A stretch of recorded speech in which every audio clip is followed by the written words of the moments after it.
tadi Pak Chandra juga sudah menyampaikan bahwa ada kendala teknis seperti itu, maka sepakat ya kita bahas yang ini dulu karena kemarin belum sempat terbahas, oke?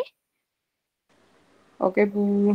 Oke, sip. Sudah di-record ya, baik.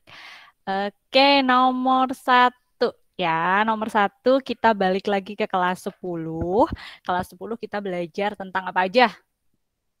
Sejarah ya, sejarah sosiologi, kemudian karakteristik, ciri-ciri, dan juga fungsi dari sosiologi. Nah, dalam soal ini kita lihat di sini bahwa arah soalnya, arah pertanyaannya adalah untuk di perjuangan kelas yang kemudian bareng sama lahirnya sosiologi pas itu. Maka di situ konsekuensinya ada kelas apa nih?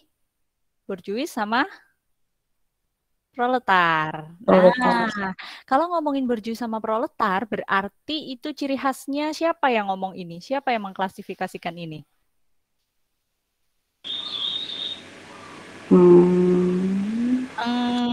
Kalau matematika Lupa anjir, Max. iya, kalau matematika itu kan ada rumusnya ya, X tambah Y min berapa gitu kan, pasti akan ada rumusnya. Nah, kalau di sosio juga ada rumusnya. Tidak perlu dihafalkan secara kognitif gitu ya, Nak ya. Tapi sebenarnya kita bisa, kalau yang ngebagi dalam kelas sosial, borjuis itu siapa sih? Kalau dalam konteks kita gitu, dalam kehidupan kita sehari-hari.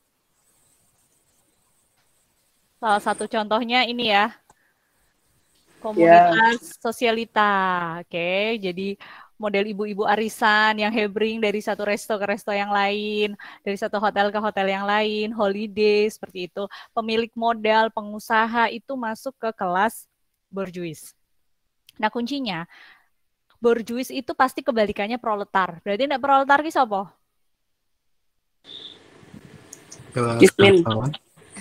Kita nggak sih? Kaum-kaum proletar. Ya, nggak, maksudnya proletar itu dikonotasikan mereka yang kemudian memang bukan tidak sih, belum mampu untuk kemudian bisa memiliki pemenuhan kebutuhan tersier gitu. Jadi ini adalah kaum buruh gitu ya. Kalau Budian buruh, jadi Budian proletar gitu ya. Nah, kebalikannya. Jadi kalau membagi kelas sosial itu pasti si ini nih. Karl Marx. Teorinya teori apa, Bu? Masih ingat teori konflik? Ingat, tapi lupa bunyinya. Oke. Ya, jadi yang nanti akan bisa mengecoh adalah ketika kalian ketemu soal ini ya, jawabannya nih ya, Kak. Ketika kalian ketemu soal dan soal itu, kok ini noising banget ya. Wait, Ibu, ini dulu. Sorry. Apa? Kalau ketemu sama soal yang kemudian membahas tentang Karl Marx adalah tokoh sosiologi klasik yang membagi golongan borjuis dan proletar dan dituangkan dalam teori apa. Nah, biasanya terkecoh sama ini loh, Kak. Teori kelas gitu. Karena apa? Yang dimunculkan adalah borjuis dan proletar. Padahal teori yang diungkapkan Karl Marx adalah konflik teori atau teori konflik. Oke, sampai di sini bisa ditangkap maksud Ibu? Bisa. Oke, jadi teorinya konflik, tapi di dalam konflik itu adalah membahas, Karl Marx memberikan perhatiannya terhadap apa? Permasalahan-permasalahan yang muncul akibat kelas sosial. Kelasnya kelas buruh dan kelas proletar. Oke, gitu ya. Oke, sekarang kalau Weber ngomongin, Suryono Sukanto ini siapa ini? Ini sosiolog ya, sosiolog lokalan aja dari Indonesia ya, yang kemudian banyak sekali menginterpretasikan berbagai macam kajian-kajian dari teori-teori sosiologi Western atau Barat. Kemudian Weber siapa? Dia tokoh sosiologi modern yang kemudian membahas tentang, oke, good, tindakan sosial.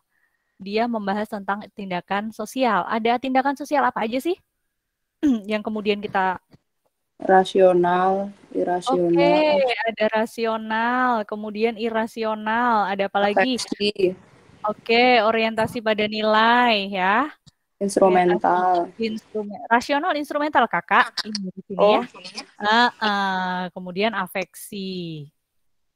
Oke, kalau afeksi itu lebih condong ke apa sih perilaku atau tindakan kita? Base-nya apa? Berbasis apa, Kak? nilai. Waduh sih, nggak tahu. Perasaan dong Perasaan. sayang. Perasaan. Jadi kayak apa contohnya? Kita kasih donation ya, donasi gitu. Atau charity. Misal kalian kumpulin kumpulin apa tuh?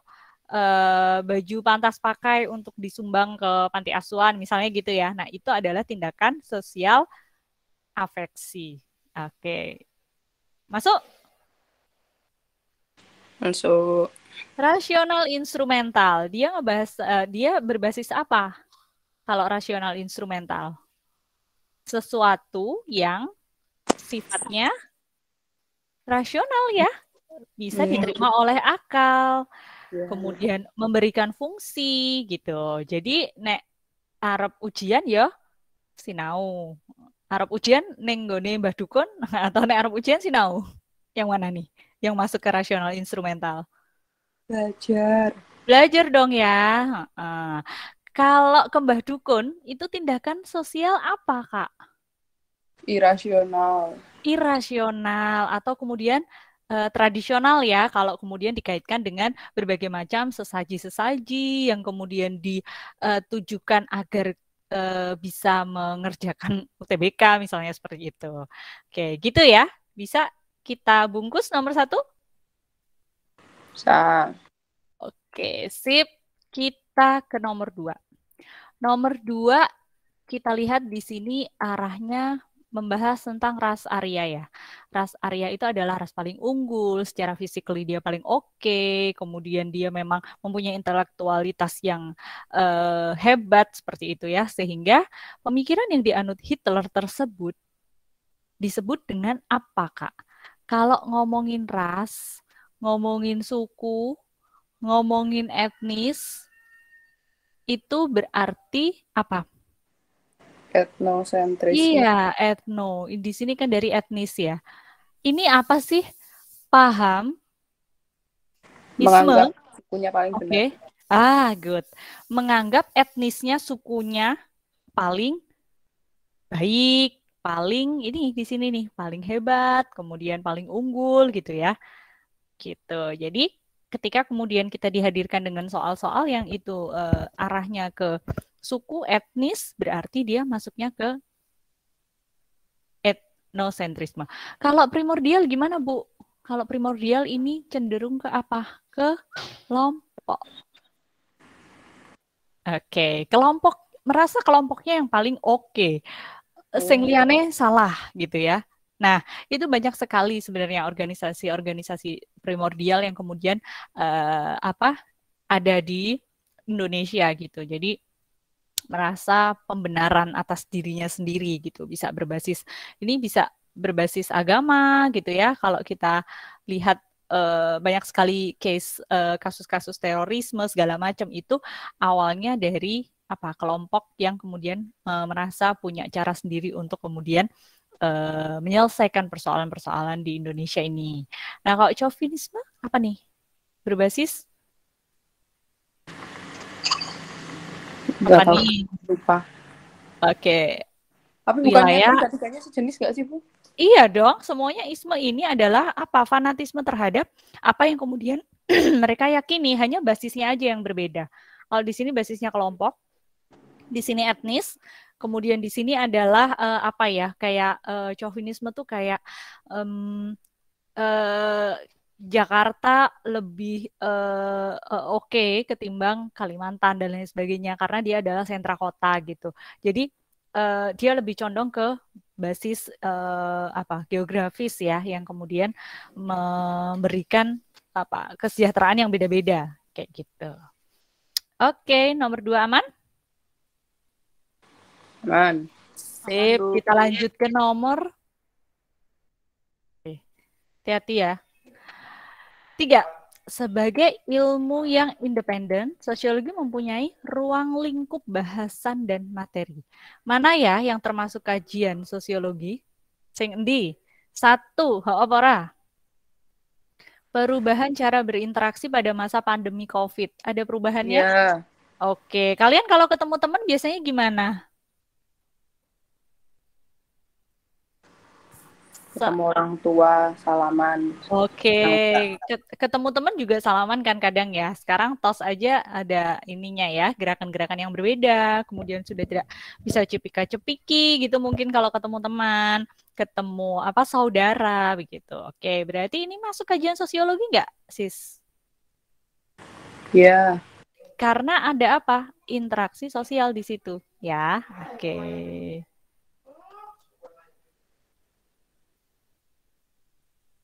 Kemudian yang kedua, terjadinya Gunung Merapi meletus karena dilihat dari skala erupsi. Sosiologi nggak nih? Bukan. Apa Geo. dong? Oke, geo. Bukan ya. Tapi kalau statement ini diganti dengan apa misalnya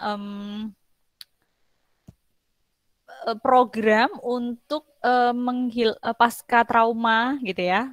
Program pasca trauma yang kemudian dicanangkan oleh para relawan di Merapi itu bisa jadi masuk ke kajian sosiologi. Oke, nomor 3, bully sebagai bentuk dari simbol hasil interaksi sosial. Betul nggak? Iya. Oke, dampak bencana banjir terhadap sanitasi alam. Enggak.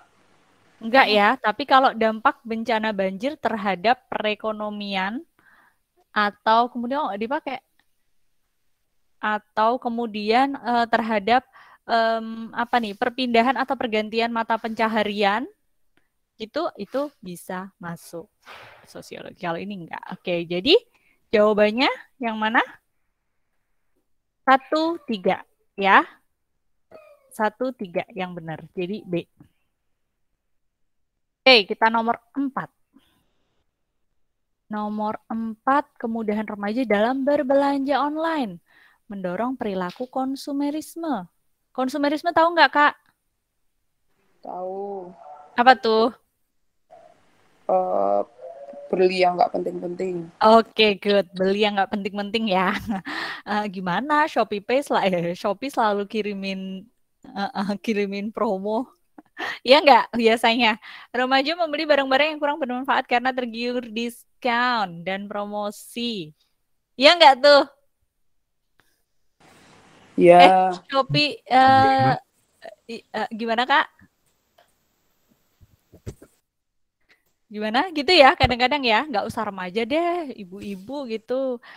Mereka juga karena dimudahkan ya, kita bisa scroll gitu ya, jadi panjangkan listnya jadi panjang gitu. Ketika kemudian ada diskon yang dipromosikan oleh merchant tertentu. Nah, yang ditanyakan adalah dampak negatif. Berarti dampak negatifnya merujuk kemana? Kan ke sini ya. Langsung aja refer to ke konsumtif. Waalaikumsalam. Konsumtif remaja karena di sini rumusnya dia sudah membahas tentang paham yang kemudian dinyatakan mendorong perilaku konsumerisme. Gitu. Kalau ke sini kejauhan. Ya bisa sih etos kerja menurun, tapi ini tidak kontekstual karena kemudian tidak diberikan stimulus atau diberikan penjelasan tambahan terkait dengan terkait dengan bagaimana sih efeknya terhadap kinerja seperti itu. Individualisme mungkin iya karena dia terus jadi ansos gitu loh karena dia scroll up terus hidup sama handphonenya sendiri. Tapi terlalu jauh ya karena kemudian di sini yang ditekankan adalah konsumerisme. Solidaritas meningkat tentu tidak kontekstual juga, berani mengemukakan pendapat tentu tidak. Oke, gampang ya, nomor 4 ya. Ya. Oke, nomor 5 siapa mau coba? Aduh, wes keklik itu jawabannya. Oke, kita bahas dulu ya, ntar nomor 6 kita coba discuss. Masyarakat Bali ya, memegang teguh adat istiadat. Tidak diperkenankan nih kalau dari kasta yang tinggi menikah dengan sudra yang rendah. Nah, sanksinya bagi yang melanggar sanksi ada dalam masyarakat biasanya dapat apa ya? Ini berarti pelanggaran norma apa, Kak? Norma apa? Ayo, masih ingat tingkatan norma? Norma adat. Tingkatan, oke, norma adat atau custom. Ah, Oke, masih ingat tingkatan norma? Yuk, coba. Yang pertama adalah tingkatan norma berdasarkan sanksinya. Yang pertama apa, Kak? Masih ingat? lupa Bu. Oke, usage atau cara. Jangan-jangan kalian lupa udah pernah kelas 10. Tapi pernah bahas ini ya? Bukan nggak tahu Pernah. ya. Oke, usage atau cara. Nah, contohnya kayak gimana nih cara? Yuk coba di recall lagi ingatannya. Eh, pelanggaran norma cara itu seperti apa ya kira-kira? Apa? Ayo. Makan, bersuara. Apa nek wong Jawa? Ngecap. Nah, good. Di tengah-tengah, misalnya lagi kumpulan pemuda nih, ya, muda-mudi, peyasinan, ya. Lagi makan tuh, dan kita makannya, ketemu nggak teman yang kayak gitu? Ada Ya, kan? kadang-kadang. Ada ya, kadang-kadang nemu ya. Nah, itu berarti pelanggaran norma usage atau kemudian cara. Nah, sanksinya apa biasanya kalau di usage ini? Apa sanksinya? Sampai Diingatkan. Oke, diingatkan. Atau paling enggak cuma dibisikin ya. Tidak semuanya ditegur seperti itu. Jadi di norma cara ini dia paling ringan sanksinya. Oke. Kemudian yang kedua apa? Ingat?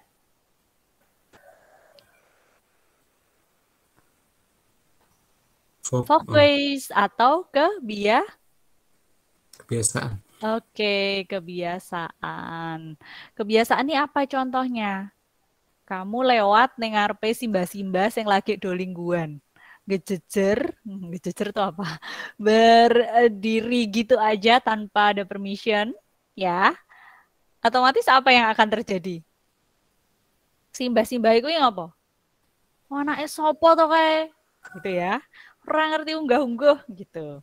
Karena kita meyakini kebiasaan yang kemudian terbangun itu adalah apa? Kalau di kita lewat di apa? Teman-teman lewat di orang-orang yang sedang duduk. Pamit. Tata krama. Oke, tata krama, nuwun sewu gitu ya, derek langkung atau kemudian permisi dan lain sebagainya. Ketika kemudian kita tidak melakukan itu, maka sanksinya ini udah agak sedikit-sedikit di atasnya ini ya, di atasnya norma cara tadi. Berarti dia mungkin bisa jadi apa? Dapat teguran gitu. Ya, anak sapa to kayak kok orang ngerti unggah-ungguh to? Nek lewat kene iki ya gitu. Itu ada teguran. Oke, yang ketiga norma apa, Kak?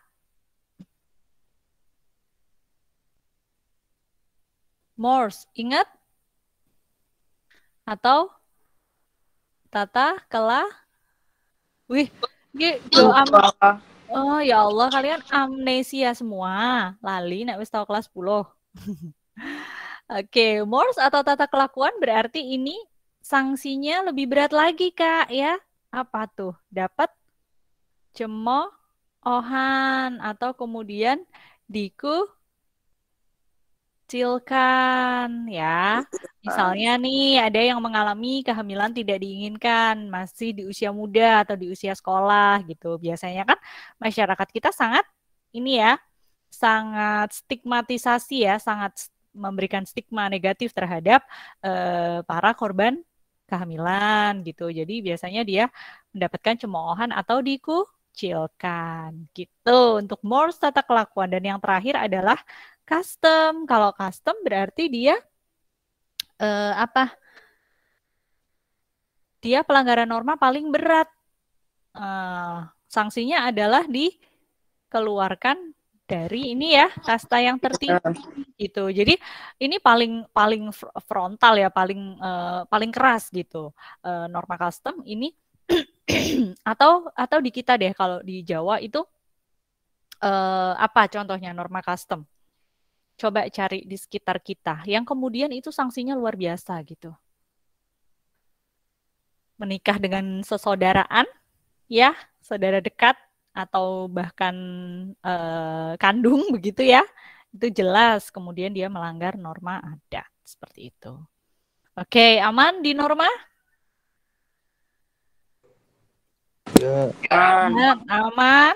Kok yang aman dari tadi cuma 2 ya? Muridnya Ibu perasaan banyak ya Pak Chandra ya. Oke, kita nomor 6 deh sekarang. Nomor 6, sopo ki? Siapa mau coba nomor 6? Cap cip cup atau siapa mau coba? Silahkan. Yuk Kak, ini siapa open mic? Wina. Wina mau Iya. coba? Kak atau Satria, Aji? Oke, mau coba ya? Oke, kita baca Oke. dulu. Kak, silahkan. Yuk. Terbentuknya lembaga sosial dalam masyarakat ditujukan untuk membantu menegakkan norma sosial dan mewujudkan harmoni sosial dalam keseimbangan. Fungsi lembaga politik yang dibentuk di Indonesia yang berkaitan dengan pelaksanaan demokrasi dalam pemilihan wakil rakyat adalah mengatur. Oke. Sebentar. Ini maknyunya apa tuh ini? Maksudnya kan pas pemilu ya. Pemilu legislatif. Pemilihan wakil rakyat atau pilkada gitu. Berarti di sini ada lembaga politik yang kemudian berfungsi untuk ngatur apa ya? Apakah pemerintahan yang berdaulat? Bukan. Oke, peningkatan kesejahteraan? Enggak dong ya. Pelaksanaan pemilu? Oke, kepemimpinan kolektif enggak sih? Ini Mungkin terjebak bisa loh. jadi. Ya, terjebak ke sini ya. Mobilisasi unsur kagak ya. Pemerintahan yang berdaulat ini juga terjebak ini. Karena apa? Ada pemilihan. Nah, Satria Aji pilih mana, Kak? Awalnya sih di peningkatan kesejahteraan. Oke, Benar. iya, kalau kesejahteraan ini ke sini, Kak. Fungsi lembaga ekonomi. Ya, oke, gitu ya. Karena lembaga sosialnya ada banyak. Lembaga politik, lembaga ekonomi, lembaga apa? Keluarga ya. Nah, itu. Jadi kalau untuk peningkatan kesejahteraan, berarti itu adalah fungsi lembaga ekonomi. Oke. Ya, kalau siapa tadi yang jawab, Kak? Ada yang punya pendapat lain? A, C, or D? D. A, C, D. C. Oke. Betul kah? Iyalah, ini kan maksudnya apa? Pemilu. Sehingga lembaga politik di sini dia punya kewenangan untuk memberikan keberfungsiannya dalam proses pemilu. Makanya kenapa ada apa tuh namanya kalau urusannya sama pemilu? KPR Oke, apaan KPU? Tahu nggak? Komisi Pemilihan Umum. Terus ada ini, Bawaslu, Badan Pengawas Pemilu. Ntar kalau ada kecurangan itu lapornya ke Bawaslu. Oke, aman lembaga? Aman, gampang ini masih Kak. Oke, kita ke nomor 7. Siapa nomor 7? Mau coba? Sopo ya? Siapa dong? Ya, silahkan. Feel free aja. Kita belajar bareng kan? Gigi, Eka, Najwa. Oke, silahkan. Lucia, boleh? Siapa nih? Boleh silahkan, Kak. Masyarakat pedesaan dalam kehidupannya sebagai petani memiliki sistem kalender tradisional yang biasa digunakan untuk menentukan aktivitas pertaniannya. Fenomena tersebut merupakan unsur kebudayaan yang disebut sistem B mata pencaharian. Oke, mata pencaharian ya. Kita lihat di sini maksud soalnya apa sih? Oh, ternyata ini adalah konteks masyarakat perdesaan yang kemudian di sini profesinya, oke, profesinya di sini adalah petani ya. Dia punya apa? Dia kan nggak pakai hitung-hitungan rumus kan ya. Kalau Badan Meteorologi dan Geofisika itu kan pakai rumus ya, ngitungnya ya. Mereka punya alat kan. Kalau petani dia pakai sistem kalender tradisional yang kemudian biasa digunakan untuk menentukan aktivitas, kapan mulai tandur, ya kan? Kapan panen, kapan diganti tanamannya gitu. Nah, fenomena kayak gitu yang kemudian tidak perlu apa ya, mereka kan belajarnya learning by doing ya. Oh, nek tanggal tanggal semini iki ngene, dan hasil panennya bagus gitu. Tapi engko nek mongso rendeng beda meneh, kan gitu ya. Nah, itu kan tidak dipelajari toh, Kak, dalam apa sistem sosial kita, tapi itu kemudian lahir begitu saja karena mereka punya apa unsur kebudayaan, yaitu sistem apa, Kak? Religi, ya enggak?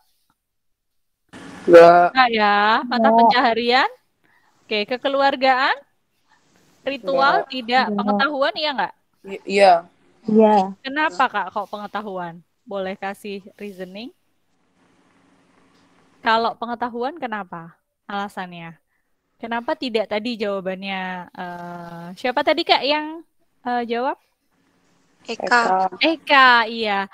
Kenapa kok nggak kayak Kak Eka? Rasanya apa, Kakak? Lah itu sistem kalender kalau nggak apa ya? Oke. Kalender Gimana ya, tradisional. bingung. Kalau nggak itu nggak kulinane kan ya nggak ketemu tapi. Iya, betul. Iya. Nggak tahu ding. Oke, iya. Ada yang punya pendapat lain? Unsur kebudayaan kan juga hubungannya sama ritual, Bu. Oh, nyambung ora? Ritual dengan unsur kebudayaan. Nah, di sini cek kita refer to, merujuknya itu adalah pada apa? Tadi Ibu bilang pertama kali, profesi. Nah, profesi itu pasti berbasis dari apa? Mata pencaharian yang dia punya sistem. Yang sendiri-sendiri, nelayan sekarang kita lihat. Nelayan dia kayak punya kearifan lokal kan, kapan mereka akan melaut dan pulang gitu kan, bisa berhari-hari itu ya hidup di laut seperti itu. Nah, itu adalah keyakinan yang kemudian karena dilakukan terus-menerus karena ilmu titen kan ya, ilmu titen. Oh, nek mongso ngene sama dengan petani ini. Sehingga ilmu titen tadi itu yang kemudian akhirnya diyakini terus-menerus sehingga menjadi kebudayaan kan hasil budi dan daya toh. Nah, unsur kebudayaan yang melekat berbasis apa? Sistem mata pencaharian. Gitu ya. Sistem pengetahuan ini iya jelas mengecoh ya karena tadi beneran terkecoh di kalender tradisional padahal sebenarnya arahnya adalah ke sistem budaya yang terbangun atas apa? Pembiasaan-pembiasaan terus-menerus dari manusia, kelompok, kemudian society, masyarakat yang berbasis mata pencaharian tadi. Begitu ya, Kak ya? Ya, Bu. Oke, terima kasih Kak Eka yang sudah menjawab. Yuk, tadi siapa yang menjawab pengetahuan, Kak? Saya, Bu. Oke, siapa namanya? Najwa. Oke, Najwa, yuk kita nomor 8 ya. Kita setelah ke petani, kita ke globalisasi. Yuk, silakan Kak.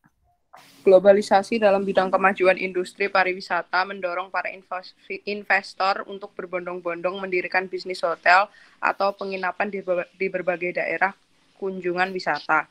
Dampaknya muncul penolakan warga terhadap pembangunan hotel tersebut. Konflik yang muncul berdasarkan situasi tersebut adalah non-realistis. Oke. Yuk kita Najwa. Ya? Kita coba. Oke, non-realistis terbuka A ya. Oke, Kak, kita coba lihat maksud soalnya dulu ya. Globalisasi di bidang kemajuan industri pariwisata mendorong para investor. Oke, keep 1. Industri pariwisata based on globalisasi. Jadi investornya datang kan, dia ngapain? Bangun tuh Hotel-hotel ya, kalau teman-teman tahu apa jalan-jalan ke kota gitu kan, hotelnya bisa radius cuman berapa meter udah ada hotel lagi kan gitu. Nah, itu memicu apa? Penolakan warga karena luar biasa kan dampak dari pembangunan hotel. Nonton deh film di belakang hotel atau di balik hotel ya, atau Jakarta Unfair, atau kemudian kalau di konteks Jogja itu ada di belakang hotel Fave itu ada dokumenter bagaimana mereka teriak-teriak atas dampak dampak dari pembangunan hotel itu ke imbasnya ke masyarakat kampung tuh yang ada di belakang-belakang hotel gitu. Nah, konflik yang muncul itu apa ya? Coba kita lihat. Konfliknya berarti antara sopo toh di sini. Kita satu sama siapa? Ini. Ya. Warga. Oke, warga dan investor. Investor dan warga itu apakah kedudukannya sama? Tidak Oke, Sugandi kira-kira. vertikal. Investor. Oke, berarti itu menunjukkan level yang beda ya. Ada atas, ada bawah. Ini investor, ini warga. Ya, berarti konfliknya yang muncul adalah Vertikal. oke, vertikal. Terus lagi, berarti kalau kemudian ada muncul berbagai macam penolakan warga, itu ditutup-tutupi Enggak. atau logis atau tidak logis? Logis sih. Logis, oke. Enggak tahu nih. Karena apa? Iya, ada yang punya pendapat lain? Realistis ya maksudnya. Realistis ya logis, realistis masuk ke situ. Atau tertutup, nggak semua orang tahu nih persoalan-persoalan ini. Makanya kenapa kemudian jadi kayak menjamur aja gitu.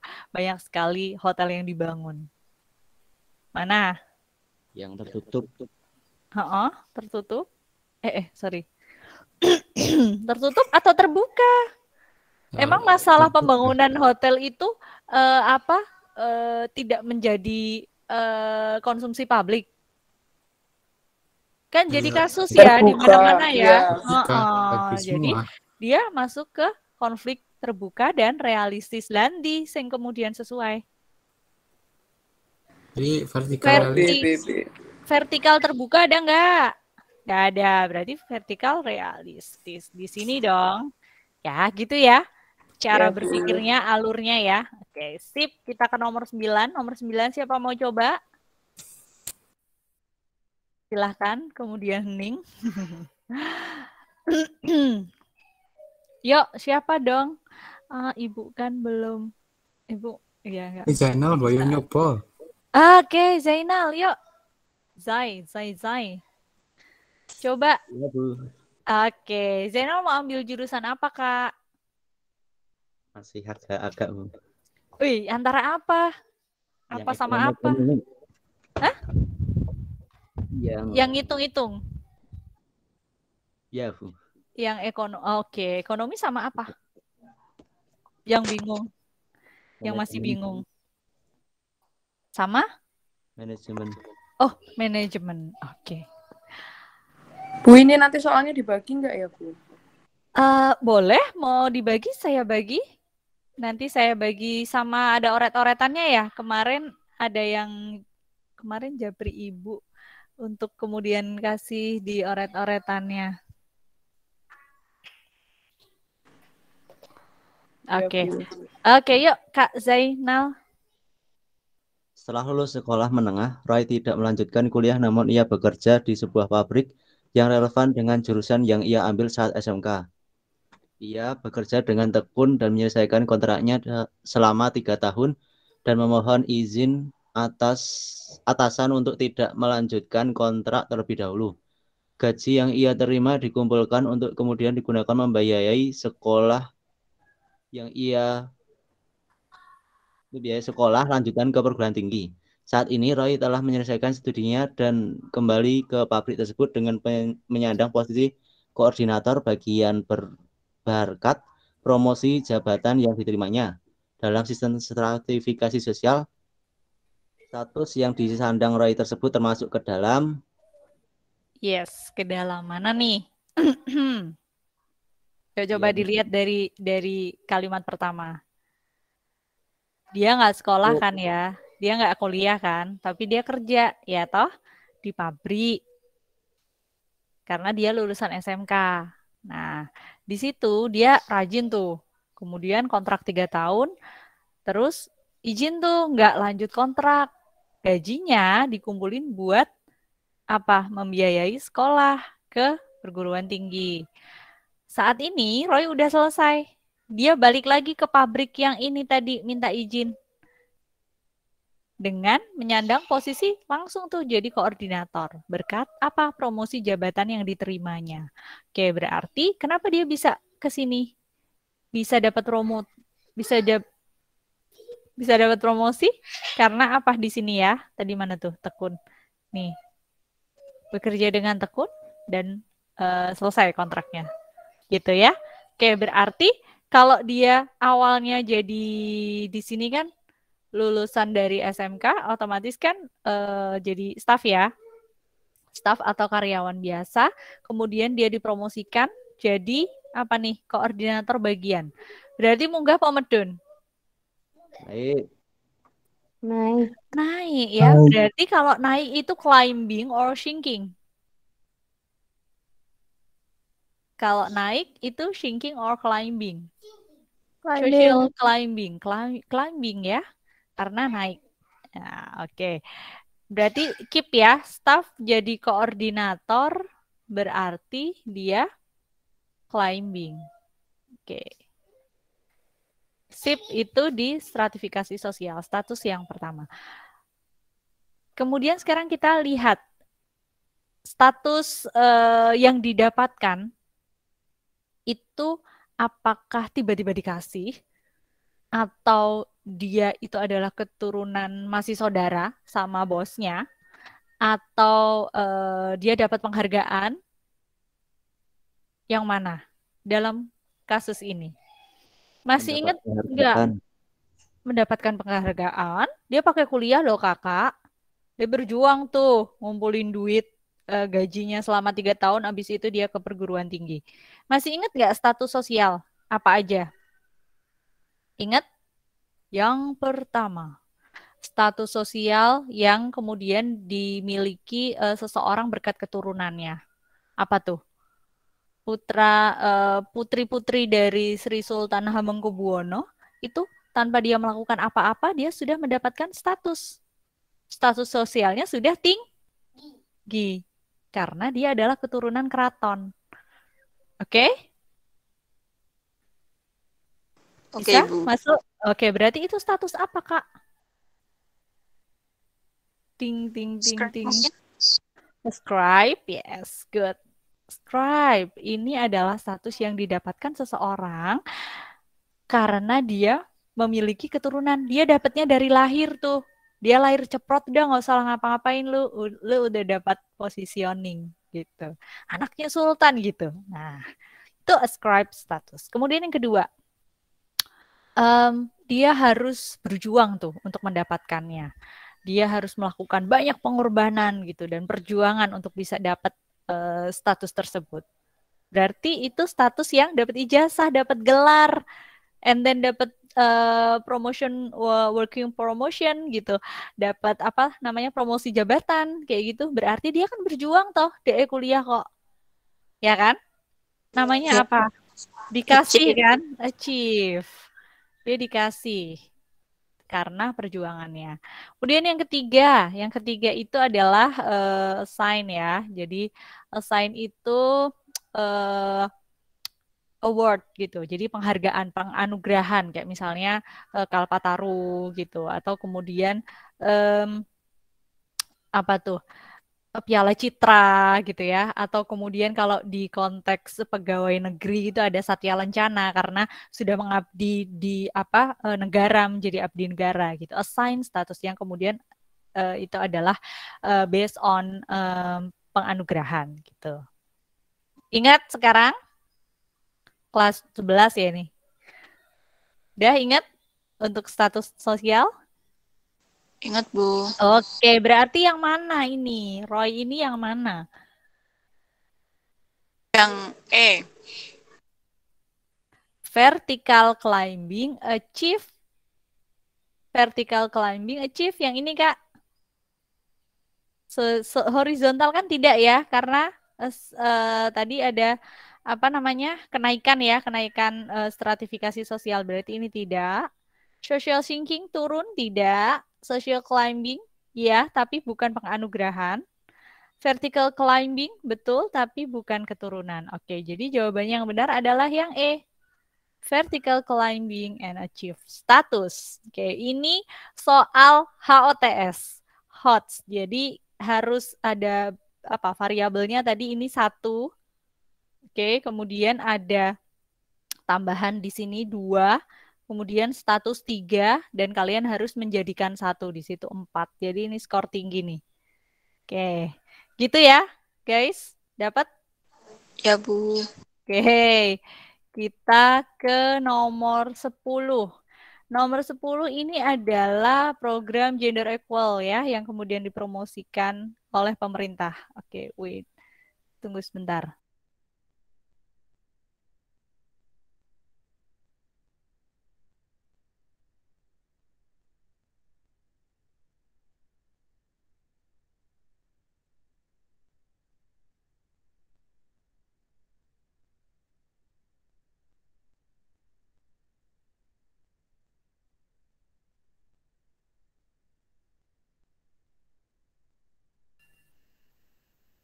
Sorry, maaf, ngecharge ini habis baterainya. Ya, program gender equal ya yang kemudian advokasi oleh pemerintah, tapi masyarakat masih banyak yang menganggap bahwa pembedaan peran dari laki sama perempuan itu masih terjadi gitu, khususnya di bidang pekerjaan. Nah, konteks perempuan jadi supir ojol ya, sering ya sekarang ketemu supir ojol itu perempuan-perempuan dengan motivasi ekonomi, mungkin dia menjadi single parent, dianggap sebagai apa? Kira-kira dalam konteks kita yang masih belum sensitif gender, kalau ngelihat perempuan melakukan pekerjaan atau bareng aja, udah. Yang kemudian tidak lazim atau tidak anti mainstream gitu ya, kita masih melihat itu sebagai profesi anti mainstream bagi perempuan, menjadi supir, menjadi pekerjaan-pekerjaan yang dikonotasikan banyakkan ke laki-laki, itu masih dianggap sebagai penyimpangan yang mana? Positif or negatif? Positif. Positif. Oke, positif. Karena apa? Di sini ada motif Motivasi. ekonomi ya, motivasi ekonomi yang kemudian di situ menjadi dasar ya dia melakukan itu. Oke, nomor 11 kita lihat. Interseksi. Kolaps ya, interseksi adalah percampuran ya di dalam masyarakat majemuk. Gini, jadi konsepnya interseksi adalah gabungan antara dua kebudayaan atau kemudian dua suku bangsa yang kemudian melahirkan sebuah intersection, social intersection. Perbedaan suku dan agama antara dua kelompok atau lebih. Salah satu contoh interseksi sosial yang terjadi pada masyarakat majemuk adalah perbedaan suku dan agama antar dua kelompok atau lebih. Sebab, betul atau enggak pernyataannya? Bener enggak? Halo? Masih nyambung nggak ya? Benar. Oke, jawab dong. Ntar Ibu kayak radio lagi ngomong sendiri. Bener ya Kak, bener, karena kemudian dia pasti akan ada nih kan bisa di sini lagi itu. Ada suku, agama atau kemudian pembeda yang lain yang kemudian mereka ada irisannya di tengah seperti itu, sehingga itu pernyataannya benar. Oke. Sebab karena ada homogenitas. Benar nggak? Salah. Benar. Kenapa? Benar kok salah. Homogenitas loh. Wong iki ning kene ono perbedaan suku dan agama kok. Homogen. Homogen itu apa toh? Homogen ini lebih dari satu ya? Itu heterogen. Sejenis. Homogen itu adalah sejenis. maaf satu. Iya. Ya, Heterogen oke. lebih dari Berarti satu. kalau kita Homogen ngomongin itu satu. masyarakat Yes, ngomongin masyarakat majemuk, ngomongin perbedaan suku dan agama itu berarti pasti heterogen, banyak kan macamnya. Coba kita punya suku bangsa berapa? Kita punya berapa? 6 agama yang diakui sekarang kan? Jadi, pernyataan 1 benar, pernyataan 2 salah. C, ya. Nomor 11. Oke, sekarang kita di sini. Tidak dapat, aman kan? Ada nanya dulu sampai nomor 11. Next, Bu. Oke, aman ya.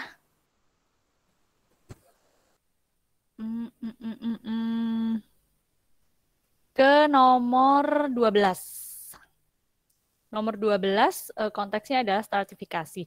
Tidak dapat dihindari pada masyarakat akan selalu muncul stratifikasi. Apa stratifikasi? Kelas sosial ya. Kelas sosial itu akan selalu ada gitu di dalam masyarakat kita. Kriterianya apa? Apa yang membuat kelas saya dan kelas Anda beda? Apa yang membuat kelas kamu dan teman kamu yang juragan misalnya, atau teman kamu yang memiliki tingkat pengetahuan yang tinggi, pinter-pinter gitu, itu menjadi beda. Apa itu? Kriterianya apa? Dasar adanya kelas sosial. Apa? Masih ingat nggak kelas 12? Kelas 11 nih. 1, apa? Ayo di-recall lagi ingatannya. Ya, Ingat-ingat lagi. stratifikasi ya. Iya, kelas sosial. Ayo teman-teman yang lain, ingat-ingat dasar kenapa kemudian muncul kelas. Apa yang ngebedain saya dan siapa? Kak Eka. Saya dan Kak Eka dan temannya yang tentang lain. kekayaan ya. Oke, good. Hartanya ya. Kekayaan. Harta. Sip. Lagi apa? Keturunan masuk 3 ya. Masuk. 2 keturunan. Tuh ingat.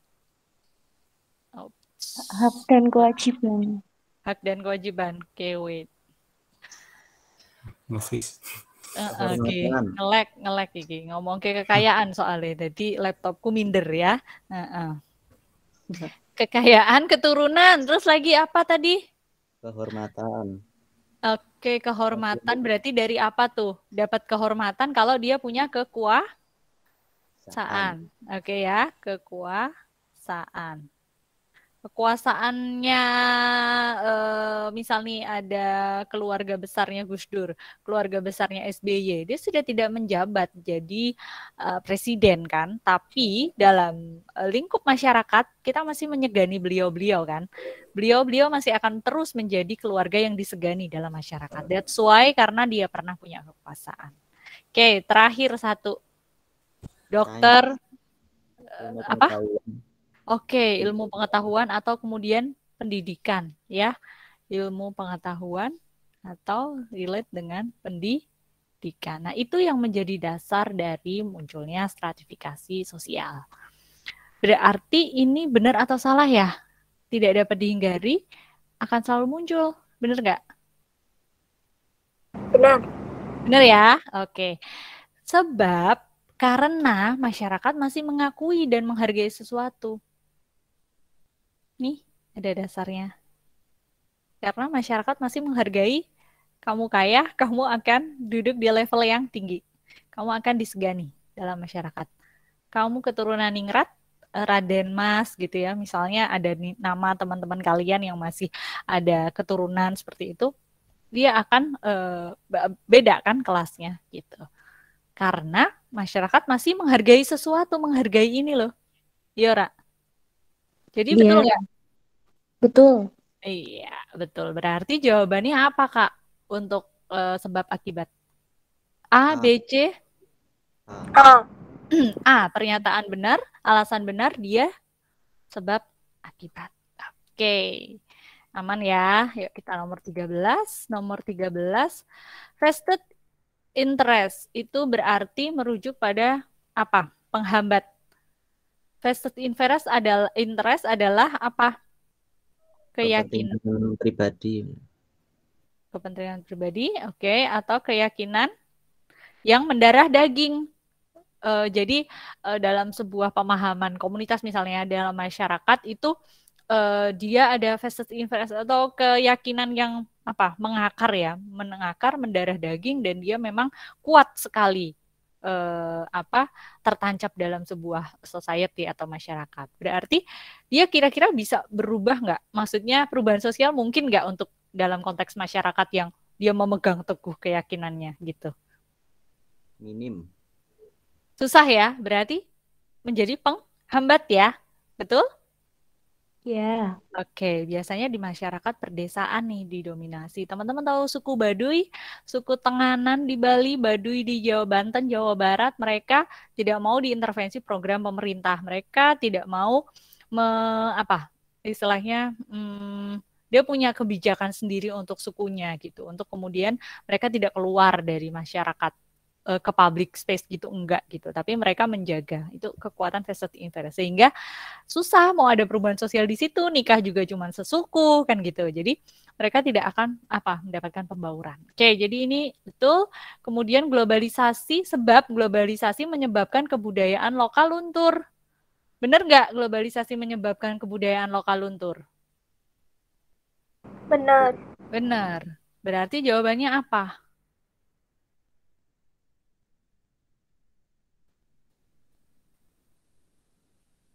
Gini ya, karena kemudian ini bukan menjadi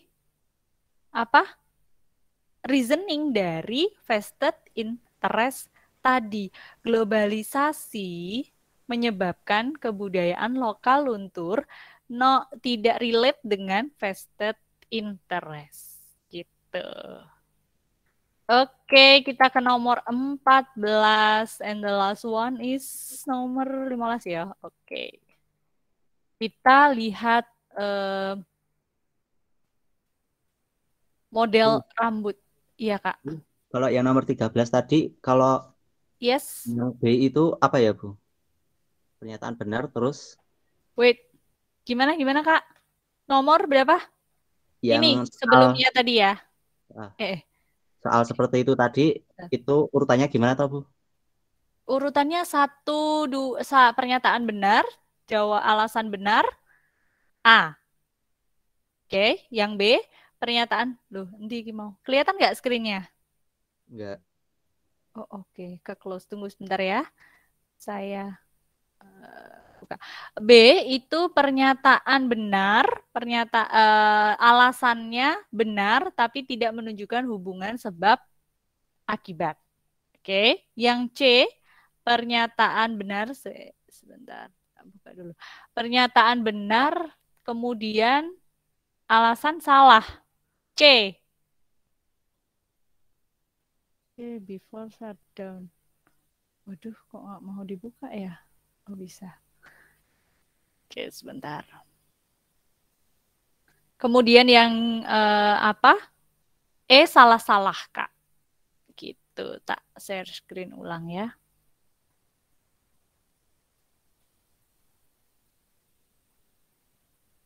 Oke. Nih. Nah, kita masuk ke gaya berpakaian dan model rambut. Sekarang modelnya, celananya kayak gimana sih, Kak, yang lagi ngehits? Itu ya, yang K-pop gitu ya, yang gede-gede gitu kan, celananya jeans belel-belel, terus ada ada lobang-lobang gitu nggak sih? Agak kayak gitu. Nah, itu sebenarnya sudah hits zaman ibu kecil gitu. Jadi itu sebenarnya cuman muter dari masa ke masa.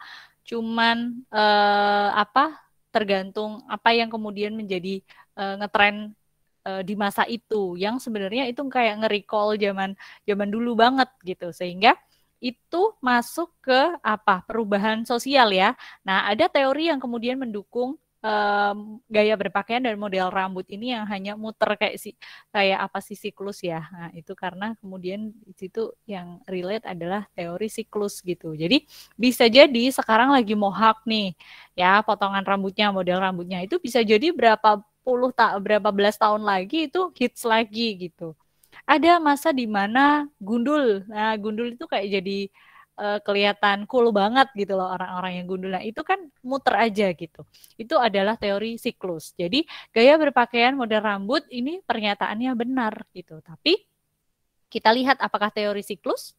Oh bukan, ternyata di sini teori unilinear yang kemudian mendorong manusia berkembang ke tahap modern, dan di sini tidak menunjukkan hubungan sebab akibat, sehingga jawabannya adalah yang C. Halo? Unilinear itu Cek. apa tuh? Teori Kak, teori unilinear itu adalah teori dalam perubahan sosial. Nah, dia itu mendorong manusia berkembang dari tahap yang modern. Kayak misalnya nih, dulu zamannya BB, kalian usia berapa tuh? BB tahu ya, BlackBerry tukeran pin. Sempet nggak ngalamin itu? Ya, Sempat.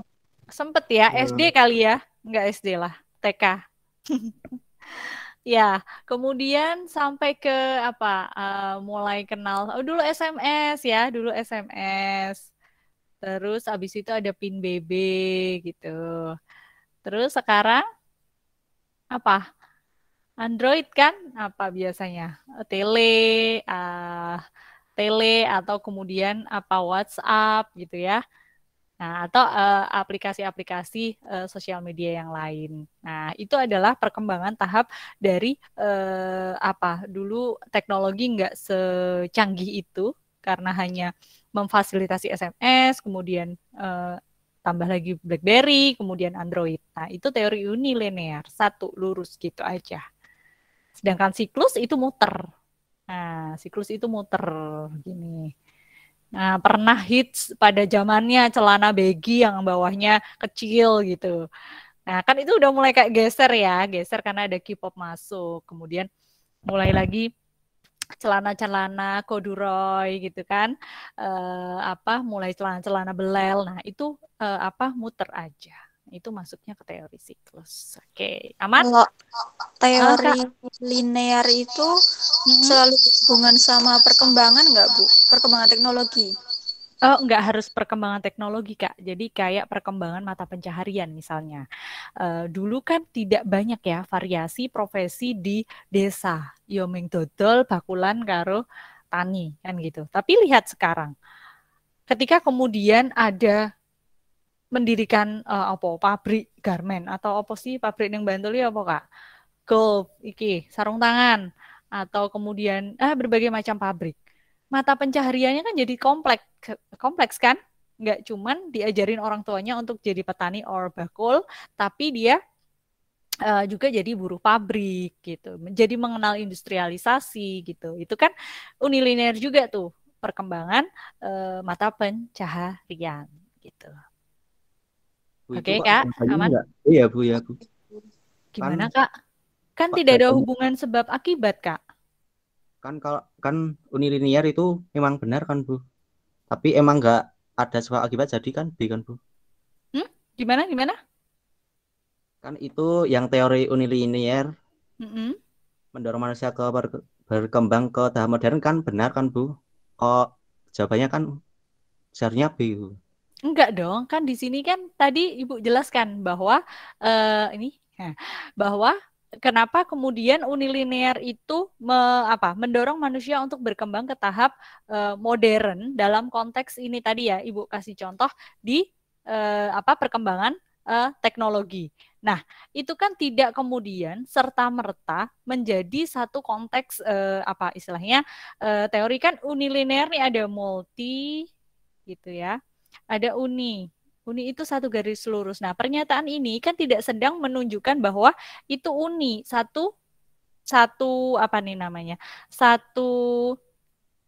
satu model yang kemudian dia konsisten sama gitu. Kalau multilinear tuh gini Kak, multilinear itu kayak misalnya ya Indonesia beda dengan Singapura dalam mencapai kemerdekaannya. Kan caranya ada macam-macam kan, ada yang lobby, ada yang kita war gitu ya, perang dijajah gitu. Nah, itu multi. Nah, dalam konteks ini, dalam statement ini maksud Ibu, dia tidak menjelaskan bahwa unilinear itu perkembangan ke tahap modern yang melalui satu jalur gitu, sehingga kemudian dia salah gitu.